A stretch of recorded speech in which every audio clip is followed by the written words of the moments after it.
Face au silence étrange qui flotte au-dessus de la table, Toto sent qu'il doit clarifier sa création culinaire. Pour lui, c'est une œuvre d'art, un concept avant-gardiste, une idée tellement pure qu'elle en devient poétique. Pour sa copine, c'est une casserole d'eau chaude. Rien d'autre. Alors elle attend l'explication. Une vraie. Elle croise les bras, sourit légèrement et demande, avec une diplomatie incroyable, Toto, pourquoi de l'eau chaude? Toto, qui n'attendait que cette question, s'illumine comme si elle venait de lui donner la meilleure ouverture de discours. Il incline la tête, pose ses deux mains sur la table et prend une voix grave, presque philosophique, parce que toi et moi, on est déjà assez pimentés. Elle fronce les sourcils. Bah oui. Reprend Toto. On n'a pas besoin d'un plat compliqué. Le feu, il est déjà entre nous. Il accompagne sa phrase d'un clin d'œil dramatique, celui qu'il a sûrement répété devant le miroir.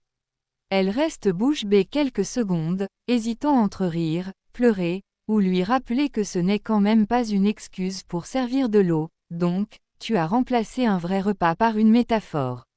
Demande-t-elle, la voix douce mais pleine de perplexité. Toto se redresse comme un professeur qui va donner un cours. Non. Ce n'est pas une métaphore. C'est un concept révolutionnaire. C'est minimaliste, épuré, purement symbolique. Il dit ces mots comme s'il présentait un plat gastronomique à un jury télévisé.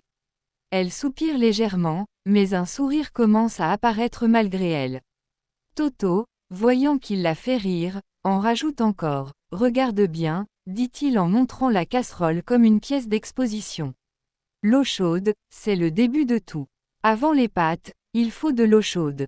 Avant la soupe, de l'eau chaude. Avant le thé, encore de l'eau chaude. Il lève un doigt, c'est la base de la cuisine. Donc, en fait, je t'offre la fondation même de la gastronomie. Elle éclate de rire. Un vrai rire, spontané, qui fait vibrer la pièce. Toto, tu es impossible, je sais, dit-il avec fierté. Mais ça fait partie de mon charme.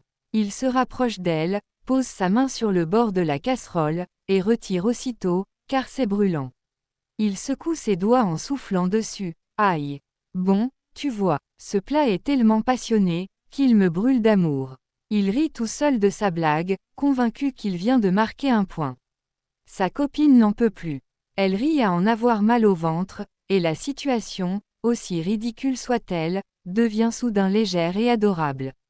Elle le regarde avec tendresse. Toto, je t'aime bien, mais tu sais que normalement, dans un dîner romantique, on mange quelque chose de comestible.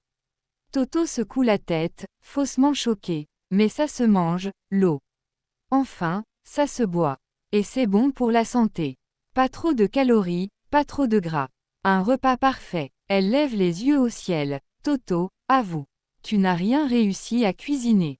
Il fait une petite grimace. Peut-être, un tout petit peu, mais il se reprend immédiatement, mais avoue que la présentation est incroyable.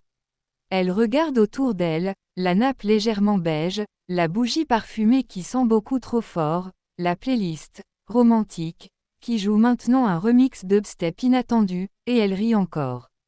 Toto sourit, compte, parce qu'au fond, il ne sait peut-être pas cuisiner, mais il sait parfaitement faire rire la fille qu'il aime.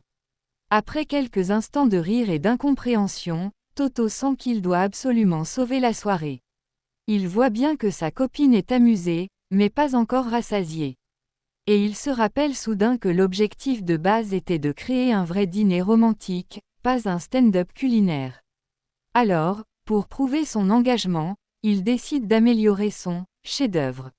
Il attrape la casserole d'eau chaude avec un sérieux surprenant, comme si c'était un plat sacré. Attends.